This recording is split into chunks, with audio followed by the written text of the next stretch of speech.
Hey, what's going on, everybody? This is Robert Phoenix broadcasting live from Fredericksburg. Kind of a bit of a different format today. I was so frustrated with yesterday's show that the audio and the video was just so choppy and almost incomprehensible that I decided to just go direct to YouTube today so that we could have a reasonable and uninterrupted conversation. And this might be the trend of the future, unfortunately, until I figure out the latency and streaming problems that have been experiencing as I've been bouncing from the 15minutesoflame.com site to here. And to be quite frank, not a lot of people have gone over to the 15-minute side of things. People tend to like YouTube better, and they like the chat over here better. So what am I supposed to infer from that? I'm supposed to infer that that this is the place that people want to hang out. So if that's the case, then I've got to just rethink some things. And for the time being, this is where it's going to go. And I know for some people who think that I take too much time to get to it, you know, I've answered my critics, as it were. What's going on out there, everybody? It's a chance for me to catch up on some of the news that unfortunately I was not able to kind of cover yesterday. And very frustrating. The rest of the day wasn't that frustrating. The rest of the day was actually pretty good, I have to admit. Had some good readings yesterday. I got a fair amount done. Although this time thing is just blowing my mind. It's like, where does the time go? I get up and then the next thing I know, the day is over. It's just weird.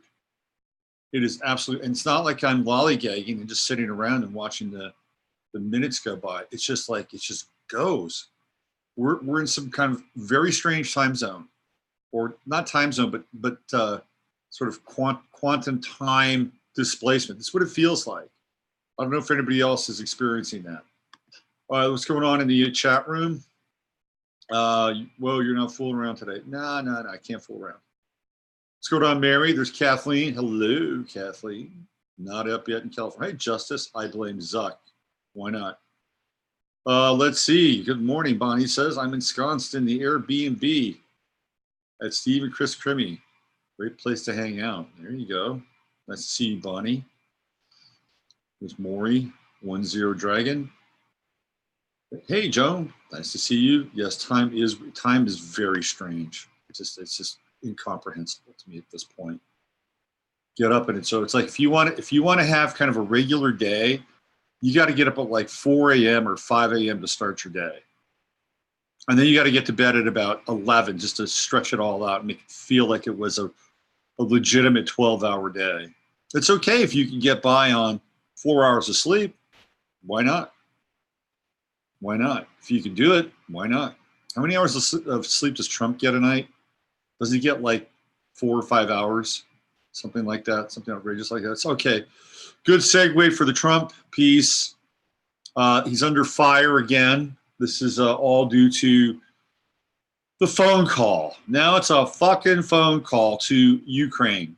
Can you believe this shit? Now it's a phone call. Now, here's the deal. I think that he probably staged this thing. Probably staged it. That's my sense. He probably staged it because he wants to smoke Biden out. But that's just, I think, now this is, hear me out here, and I'm not accusing him of 5D chess, although in this case, there might be a hint of that involved. So Trump has now lit the fuse under the asses of the Democrats, and now they're going to go and move towards full impeachment. Now, everything that they say about him is utterly ridiculous. I was listening to Adam Schiff yesterday or last night, and Tucker Carlson was just taking him apart piece by piece by piece. And nothing that he said, nothing that Adam Schiff said had any kind of credence or validity in reality. None at all. And it's like a lot of Sturm und Drang, a lot of smoke and mirrors, a lot of sound and fury signifying nothing. That's really what it's all about. It's the next thing that they can use to go after Trump and then clog the system and not allow much to get done. They'd much rather spend their time going back to their constituents saying, see what we're doing, we're fighting Trump. Now, the reason we're fighting Trump is because Trump and all of his big money cronies and all the corporate this, and look, there is some big fat corporate interests around Trump. Don't get me wrong, right? The guy knows where his bread is buttered.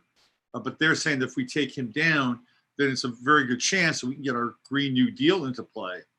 And then when that happens, then we run the show, we run the table. So this is the most important thing we can do, is to take down this president and stop this current regime. And not only that, but put an end to it so that we can have a hegemony over the ruling the people for however long the whole thing stays afloat. And quite frankly, I don't think it'll stay afloat for very long. Anyway, I think that's their strategy, which is ultimately a flawed strategy, because it may be serving their constituents, but not all their constituents.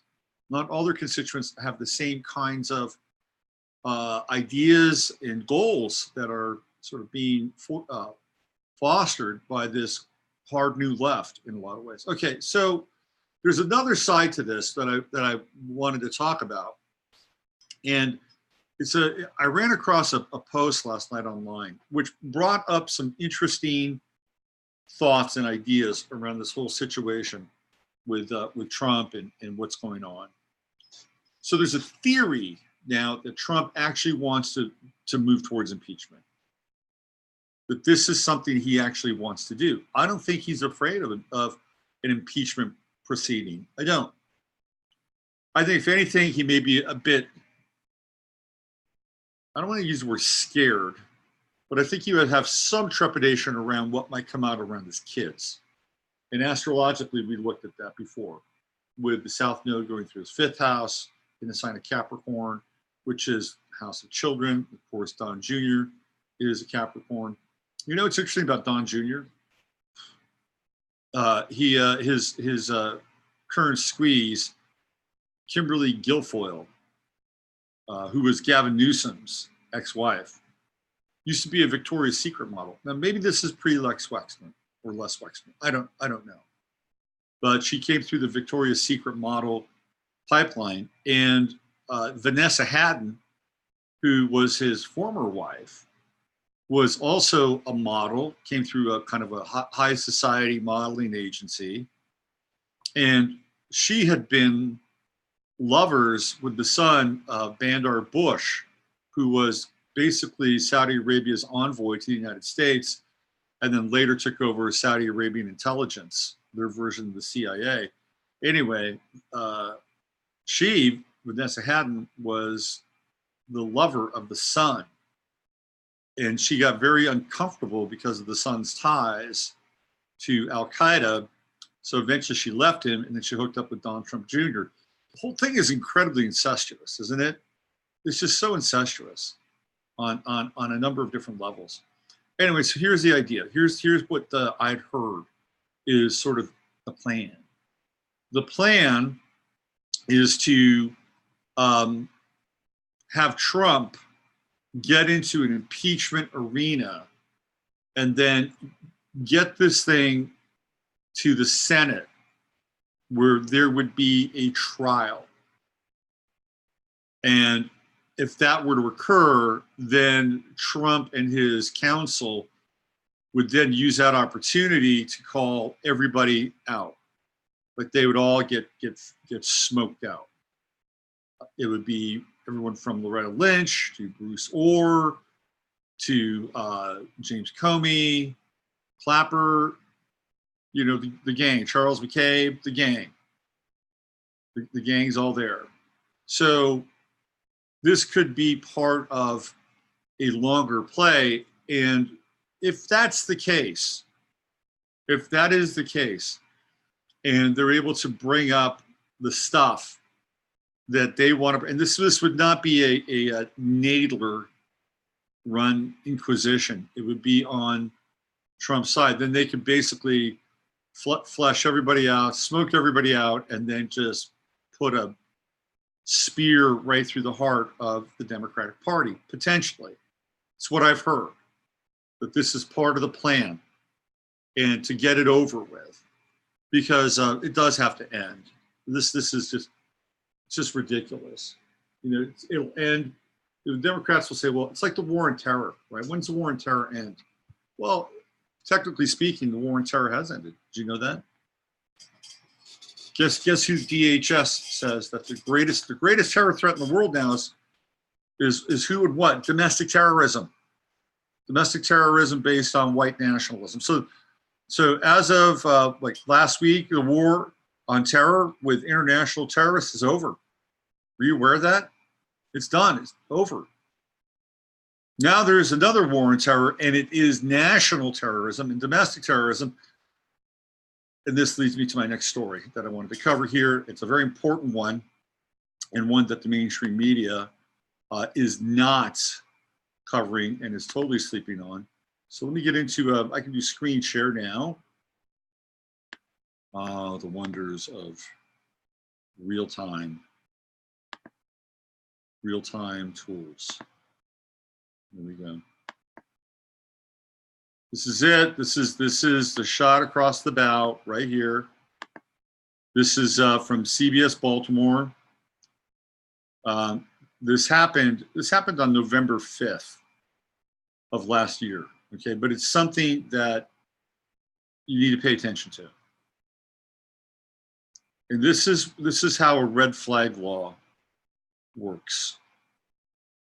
So Maryland's red flag law turns deadly. Officer kills man who refused to turn in gun. Now, when this story broke, the mainstream media didn't really flinch. They didn't really share much of this or about this. And the reason why is because red flag laws were not on the table, at least kind of nationally, right? But this is how a red flag law works. I just want to show you. So a 61-year-old man is dead. He was shot by an officer trying to enforce Maryland's new red flag law in Ferndale. It's funny, I've been watching episodes of Fernwood Tonight. Well, not really episodes, just snippets. If you don't know about Fernwood Tonight, that's a whole other story. So this is Anne Arundel. County police confirmed the police-involved shooting happened at the 100 block of Linwood Avenue around 5:17 a.m. It says, according to police, 2 officers serving a new extreme risk protective order. What is that? That's ERPO. That would be the acronym ERPO. That's the red flag law. Maryland protective order to remove guns from a household. Shot and killed a man listed on that order. Under the law, family, police, mental health professionals can all ask for protective orders to remove weapons, said Sergeant Jacqueline David with Anne Arundel County Police. The man was identified as Gary J. Willis. It's an interesting name. Willis, of course, is Will. And Gary actually means spear. Kind of an interesting little sync with the name there. Officer said Willis answered the door while holding a handgun. Willis then placed the gun next to the door. When officers began to serve him the order, Willis became irate and grabbed his gun. One of the officers tried to take the gun from Willis, but instead, Willis fired the gun. The second officer fired again, striking Willis. He died at the scene. No police officer injured, and others inside the house were unharmed. Police continue to investigate the shooting. At this time, it's not clear who called the police. It's not clear who called the police to alert them about Willis. So they've only had 9 red flag calls so far. Well, that was in 2018. And this is troubling. I mean, I know the story took place almost a year ago, but the reason I brought it up is because it's a buzz, it's in the news, and people are talking that we need more of these. And I think it's a slippery slope. I was, let's see, I was talking with somebody who lives in Colorado. Who was this? And there was a guy who had some land, and there was another guy who'd been his friend, but was covetous of his land. And then he decided to get involved with the police. This is the friend who wanted his land. So kind of rivaling business interests. And he wound up calling the cops on this red flag law, which Colorado has. And so the cops went out to this guy's place, and what happened? Well, he did not give up his guns. So there was, theoretically a shootout, and then the guy was shot and killed. So he was no threat. So he never threatened anybody. There was no threat. There was no sign of erratic or aberrant or extreme behavior. It was that some greedy fuck wanted his land. And he used a red flag law in order to have him eliminated. It was almost like a mob hit. I mean, think about that for a moment. Think about the potential for that. That all of a sudden now the police become, sort of the jackbooted hit squad of people who just get on the phone and dial up a red flag law.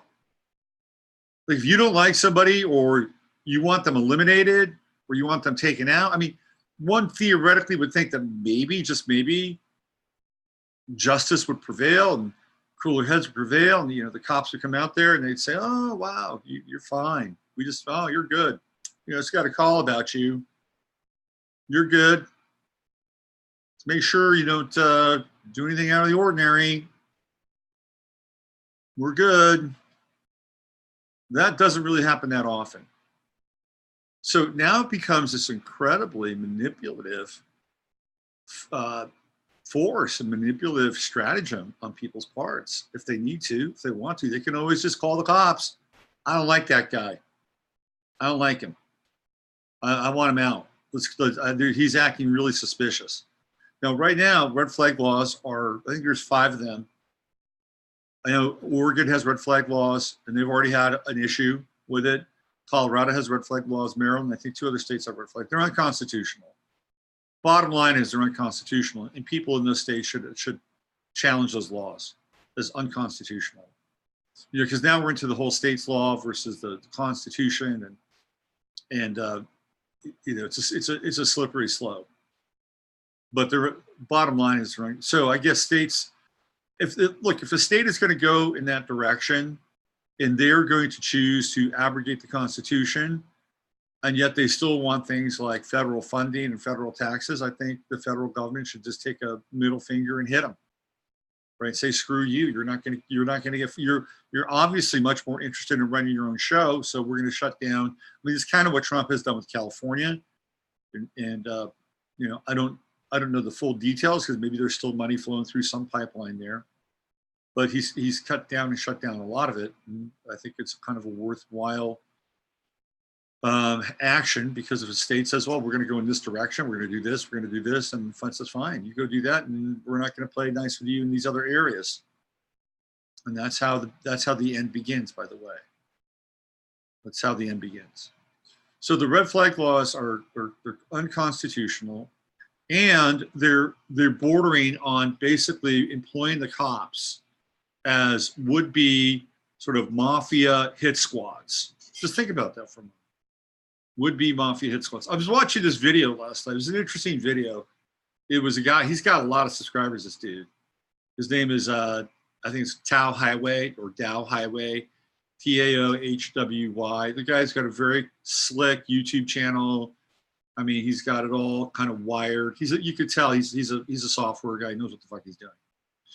Anyway, his video was how China is not the same place that it used to be. Like, so he was there during the golden era of China, which was starting around, I think, around 2003, and then ending at around like 2015, right around there, 2015, I think, 2003 to about 2015, and his thing was, wow, it was really great. I would go home. He was from upstate New York. I'd go home and I'd look around, and all I would see is a city in a town that was getting old. The town square was not vibrant. Businesses were moving out of town. It just felt old. And when I got to New York, getting to my old hometown would have cost me a fortune. Meanwhile, when I returned to China, I would fly in and I would see all these incredible buildings, modern, new, sprouting up like bamboo shoots. It was so exciting. And I could meet with my friends and we could have great food at sidewalk cafes. And I never ever even had to use any money. I paid for everything with my phone.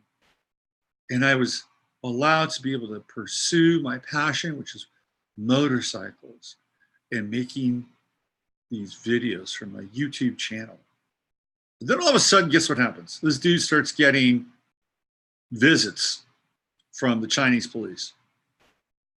Oh, you can't have that piece of video in your YouTube video because there's a bit of a military base that's right there in the corner of your video frame. Meanwhile, he found another YouTube video that was shot by somebody who was a Chinese national. Uses the basically same footage. Nothing ever happened to them. Didn't have to have their video taken down. He was paid regular visits by the police. He was not allowed to become a Chinese national. You could not become a Chinese citizen, even if you marry a Chinese national. You can't. And then these buildings, which looked so great, all started to chip and break and fall apart. Because really, what they were just, just cheap buildings. There were nothing more than a way to spend money, look good, and create kind of a movie set of China's expansion and unending possibilities of wealth. And they started to fall apart. The restaurants started to get closed down. Oh boy, that was a big deal for him. And then the food was not that great, and they were serving fake alcohol. And the next thing you know, his little wonderful do anything I want, China-free zone gets the clamp down. And he's not that happy anymore. I don't know if he's still there or not. He's probably still there. But yeah, he's got the clamp down. So this is a cautionary tale, because that's what's happening with China. They're getting more and more intense. They're getting more and more hands-on with the populace and making sure that they don't, do anything. Like if you just get, like if somebody just kept visiting you like once or twice a week, they got plenty of people. Just think of all the people they have in China. They can employ to spy on other people, watch other people. You could have one guy just assigned to you, and that would not be a big deal, right? Maybe he's got 3 or 4 other people assigned to him, whatever. And then just come to your place once every 2 weeks or so and just knock on the door. And there's like a little bit of a scolding. You can't do this. You're going to have to report to this and do that. And then after a while, that stuff wears you down. It just wears you down. It's like, okay, what's next? What's next? What's next? And then it's sort of like a little ball peen hammer, little tiny hammer. It'll hit you, but wouldn't really hurt you. But if they hit you, 500 times with that thing, next thing you know, you've got cracks all over your cranium. So this potentially is how the red flag laws could evolve. You just keep getting these visits and knocks on the door. And do you think it'll stop at red flag laws?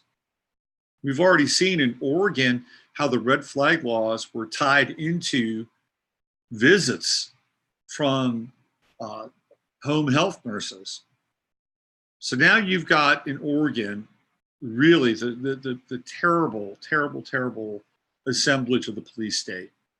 Because now they can knock on your door and ask you what's going on with your kid, if you had the shots, all those wonderful things that the governor of Oregon, the batshit crazy governor of Oregon, wants people to have. This blows my mind, man. These so-called liberals. These so-called liberals are anything but liberal. They don't think for themselves. They're taking orders because they have to. That's how they got there in the first place. So if Big Pharma says everybody's got to get their shots, that they're going to say that. And who knows, maybe they believe that somewhere inside of that program, they'll wind up having autistic children who are going to be more manageable. Hello, Greta Thunberg. I got a Greta Thunberg clip I want to play for you, by the way. it'll lead to some other form of altering the DNA. Maybe people wind up becoming less fertile as a result of this. I mean, maybe in the back of their, maybe that's part of the plan and part of the memo, and so they're okay with it because they've signed off on it for whatever reason. Maybe they're just crazy Satanists, or maybe somehow they believe that this is really the way to go because the Earth has limited resources and less people and more manageable people are the keys to that kind of the future. Or maybe it's both. Anyway, it's a slippery slope, and it leads us more and more and more down to the China model, which is not good. It is not good. So the red flag laws, I think they're unconstitutional. And what's going to happen at some point with a red flag law is a police officer is going to lose their life, and maybe two of them will, and then we'll have a big scene in a big Waco-like showdown, and they'll wind up doing a firefight on some guy's house. And they'll make sure that everybody sees that. They'll make sure everybody sees that. See, this is what happens. Just like what they did with Waco. And they strung that thing out for a long time. They wanted to make sure that every single day that was as much of the 24-hour news cycle as it possibly could be. And then, to the chagrin and horror of people who were really had their eyes open at that time, saw what happened to the compound, burned to the ground, sacrificed to Molech. That's what happened. What was it, 419? It was in the child burning days of Molech. That's when that happens. And there were kids inside that compound who wound up being charred, burnt to the ground, and then unceremoniously flattened by bulldozers. It's ridiculous. Anyway, the red flag laws basically put into effect, because if you look at what happened with David Koresh in Branch Davidians, it was kind of a red flag law situation in some ways. Like Koresh had a license to sell guns. Whether you think that it's a good thing or not, he had a license to sell guns. And he was a guy that if you wanted to, you could go to his place, you could buy a gun from him, which is what was happening. And I believe it was the sheriff's department and the police department, the Branch Davidians, Waco area, would go to David Koresh and they would buy guns. They'd buy guns from him. There's nothing wrong with that. It's legal. Now, what was going on, inside those walls, that's a whole other story. But as far as what the ATF was pinning on them, that was not a violation. It was not a violation of law. So there were other stuff, and they wanted to go in and search around, and he said, no, you can't come in. And then, of course, we have that moment where the ATF goes in, and then the guys that go in get smoked. And those guys were former state troopers, Clinton in Arkansas. That's all their story. That's how it all started. Anyway, the red flag law is unconstitutional, and I think it will lead ultimately to a Waco-like kind of moment. It's coming. And it'll either be something that'll be real, meaning that some guys is going to say, screw you, and he'll have, more weapons. Maybe he's got a semi-automatic and he takes out some cops, and next thing you know, it's a siege mentality or a siege situation. And then it's, see, this is why we want the red flag laws, because he just wasn't going to give up his guns. Because if you give up your guns, that means you're sane and you're good, but you're also disarming yourself with something that's unconstitutional. And tenuous, very tenuous. All it takes is one phone call. Bad person, crazy person, go get them. All right, so I wanted to bring some other stuff to your attention today while I have your rapt attention. Where do I want to go next? Okay, so Greta Thunberg had her star turn at the UN, and a lot of backlash. And I think it was, I don't think it was great. I don't think it was great for the climate changers, even though if you're into her and you're into that whole thing, then you're going to love her no matter what. It's just, you know, she's on the team, and you're going to extol her virtues, and you're going to extol her superpowers and all this other stuff, right? Let me show you a video of Greta here. And this is Greta off script. This was kind of a follow-up yesterday. And I got two things to say about this video. One will be about Greta. The other will be about the panel. So let me show this to you guys. And let me get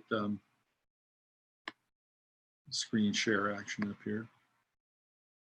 By the way, I hope you're enjoying today's latency-free experience on 15 Minutes of Flame. I know you were frustrated yesterday. I was frustrated yesterday.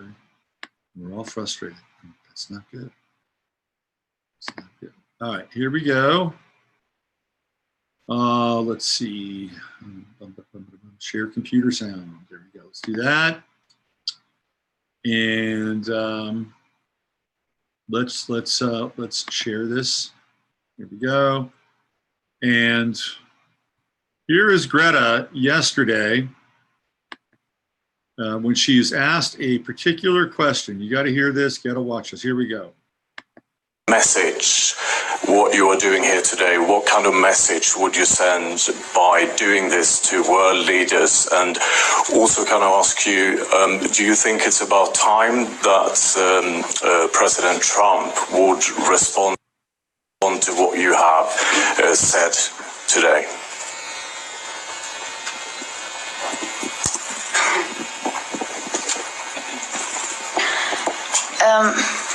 I think, I'm sorry, what was the first question?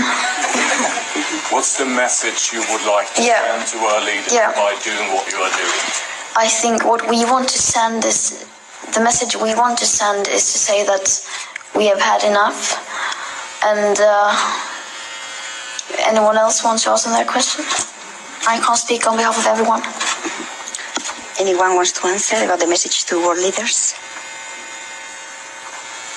Okay.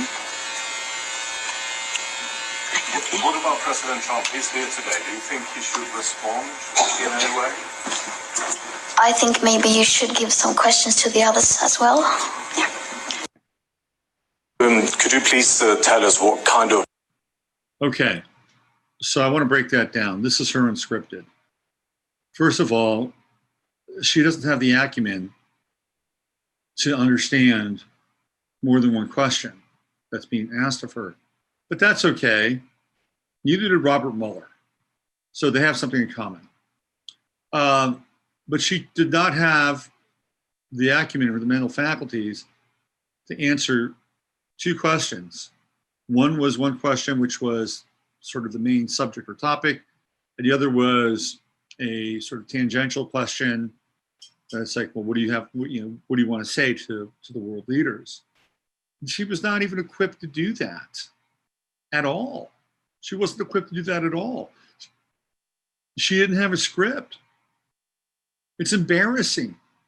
And we're supposed to take a child like this seriously.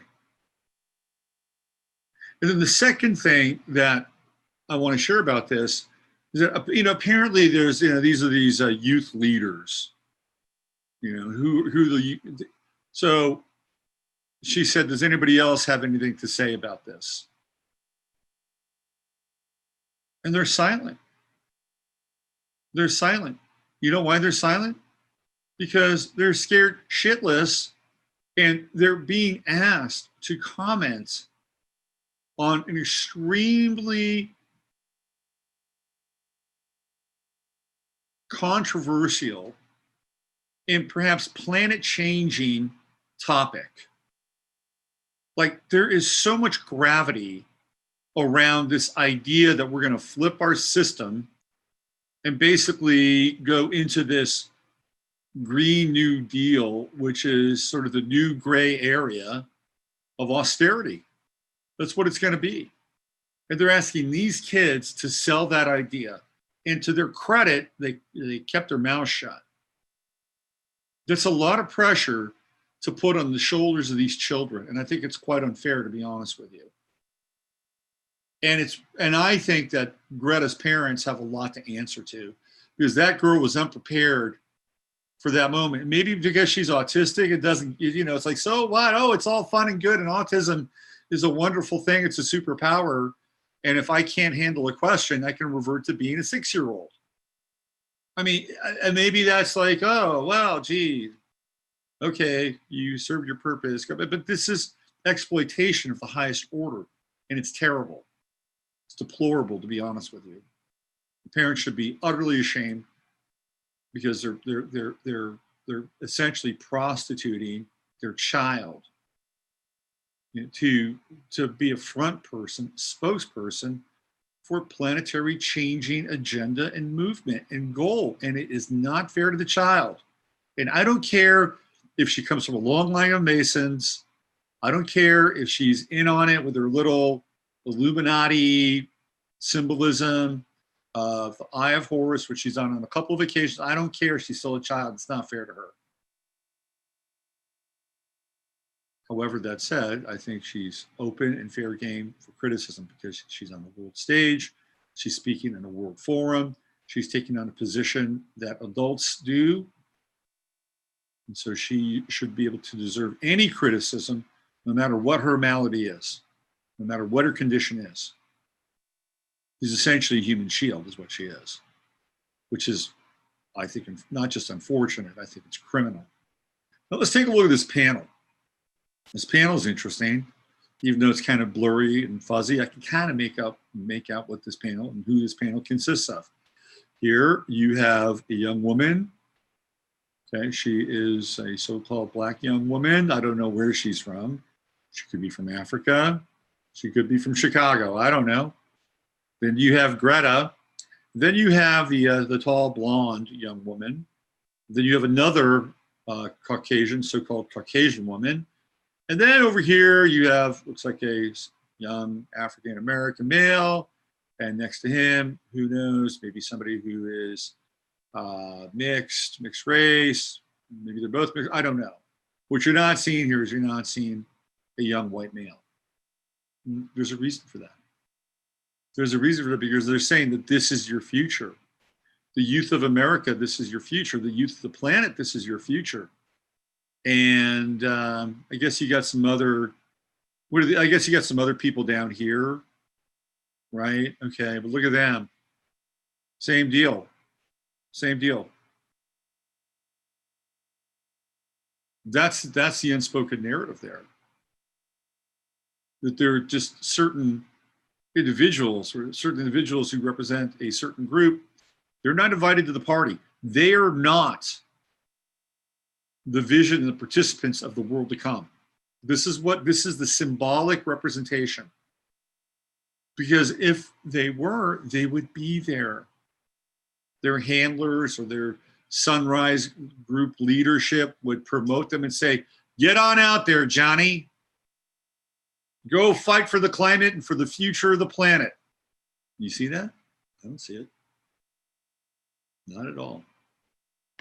Now, it's interesting how autism can be used, just like anything, as some kind of a selective tool to be initiated, to be activated, so that some person who has autism can be championed, can be held up as an example of, look what happens when you're autistic. You can not only function in the world, but guess what? You have superpowers. And those superpowers enable you to rise above the noise, to be this person, this wounded and damaged person who can lead a movement, and to rally the children of the world. And isn't autism a beautiful thing? It's selective, though. So what I want to share with you now is another story, and it's a much darker handling of somebody who is autistic. So here we go. Okay, this is from, of course, RT. School labeled autistic 5-year-old a sexual predator for kissing and hugging classmates, family says. Think about this now. Got a 5-year-old kid who's autistic on probably, you know, all he wants to do, he's 5, wants to just experience love, right? You know, so the autism thing is only applicable when it suits somebody's agenda. Then it becomes something that's wonderful. But in a 5-year-old who just wants to hug and kiss people because the boundaries are very, very thin and blurry, now it becomes a criminal of the state. Let me read this to you. A 5-year-old autistic boy is being punished for overstepping boundaries, hugging and kissing his classmates, and may be labeled a sexual offender for life, his family says, accusing teachers of ignoring his condition. Nathan, a kindergarten student in Chattanooga, Tennessee, was reported to the state for sexual activities about 3 weeks after his teacher at East Ridge Elementary School first called his guardian. Guardian, what does that mean? Not a parent. Summary Putnam. What a name. That sounds like a name right out of the Hunger Games, doesn't it? Summary Putnam.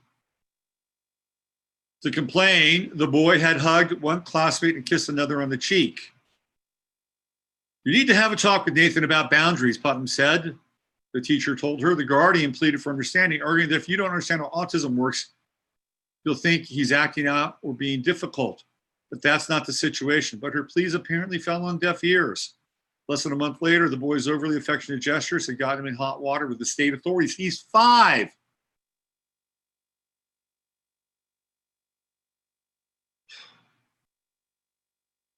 It was disclosed and will go on his record for the rest of his life that he's a sex offender. Can you believe that shit? He's a 5-year-old autistic kid in kindergarten. And he's hugging and kissing people because he doesn't have any kind of boundaries. And he's being criminalized. And yet, we have Greta Thunberg, who can't even answer a stupid fucking 2-part question.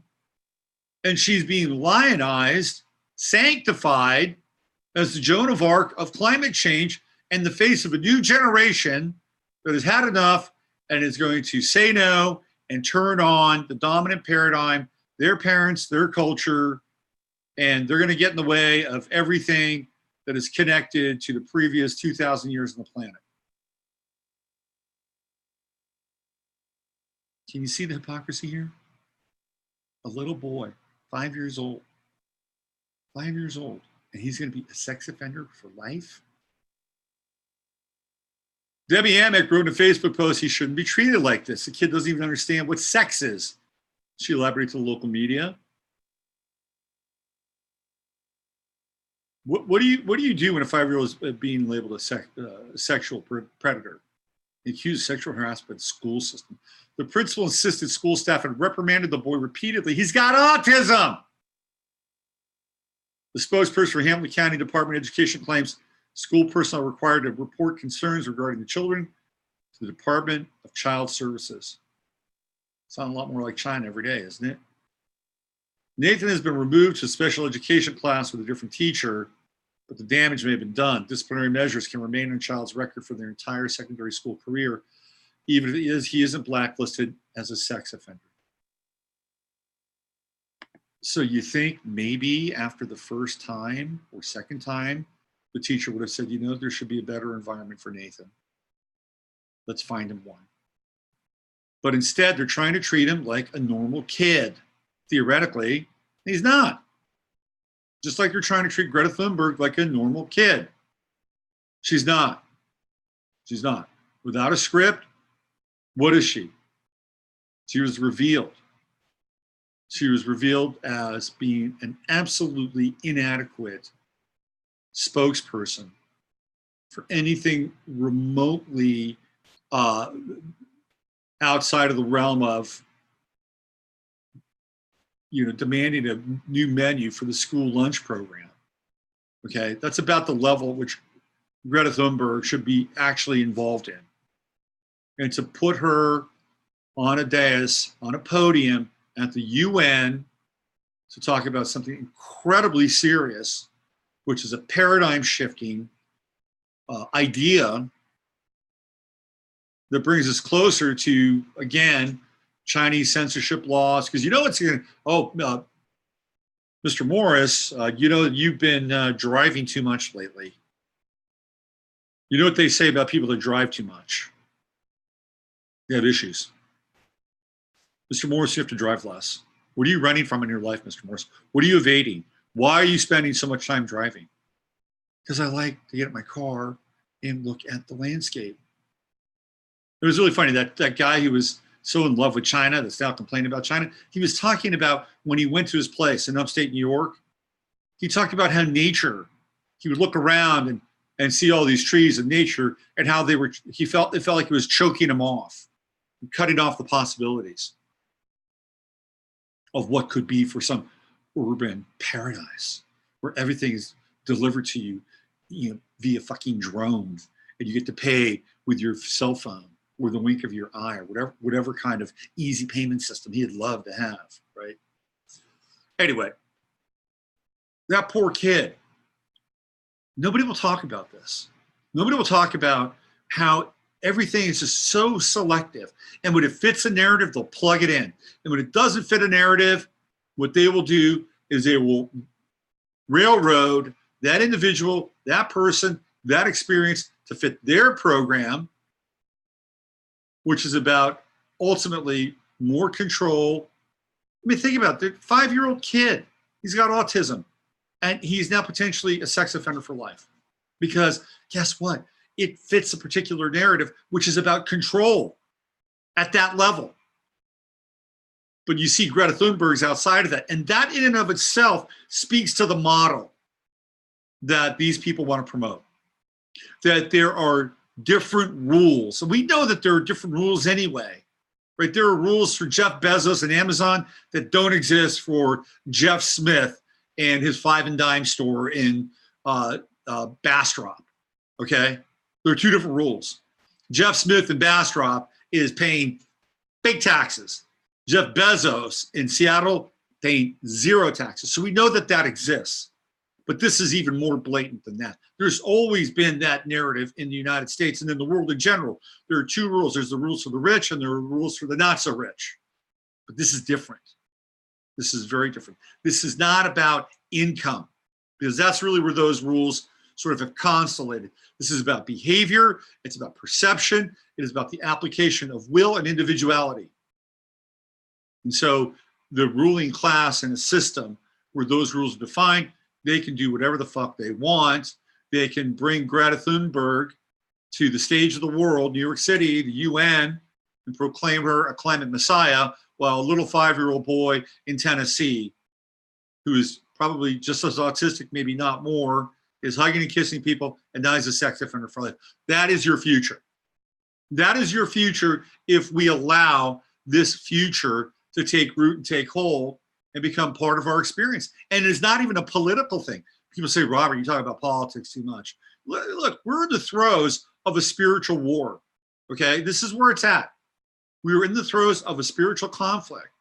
And it's a conflict of freedom and creativity and responsibility and heart. And if you want to throw in Christianity, you can throw that in there too.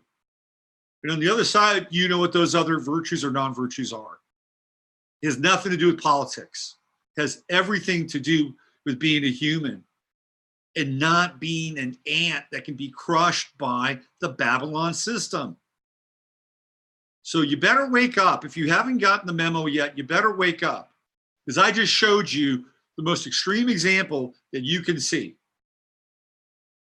And it has to do with the fact that one group lionizes somebody who is a special needs kid, and then the same group will denigrate and castigate another kid who is a special needs kid, because both of them fit different sides of the narrative and their agenda. It is so selective. It is selective morality. So, and it's not good. It is not good. And again, we know that there are 2 rules that have always, right? That's usually around income and power. This is about individuality and expression of freedom and truth. And that's where it really gets to street level, where the rubber hits the road. All right, let me check in with you guys. I'm about to check out and get on with my day here. Busy times, busy times. Okay, could you please post the link to that interview? Yeah, I'll post all this stuff in the show page. I got to get going. I've got this event, you know, that I'm running out here. It's go time. The teacher needs to find a different vocation. I think the teacher has a perfect vocation. She's a fucking snitch. That's exactly what they want. She's got the best vocation they could have of her in that system. Massive job losses will be coming. Nobody needs to get a lawyer. Don't know if I should laugh or cry. In any program, first step is breaking the target spirit, individuality. Absolutely. OCD, Asperger's behavior, looping. Greta loves climate control. Tennessee boy loves. Yeah, it's just awful. It's a bad precedent. It is a very, very bad precedent. All right, I'm out here. You guys are great. You're a great chat. Love Chatlandia. Big ups to Chatlandia. You get it. Your high beams are on. Use your head to discern what's real, your heart to say what's possible. I'm Robert Phoenix. I'll be back tomorrow with the Friday Farcast.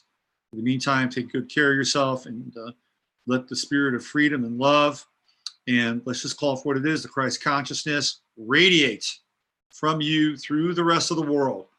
But also, don't suffer fools gladly. I'm out of here.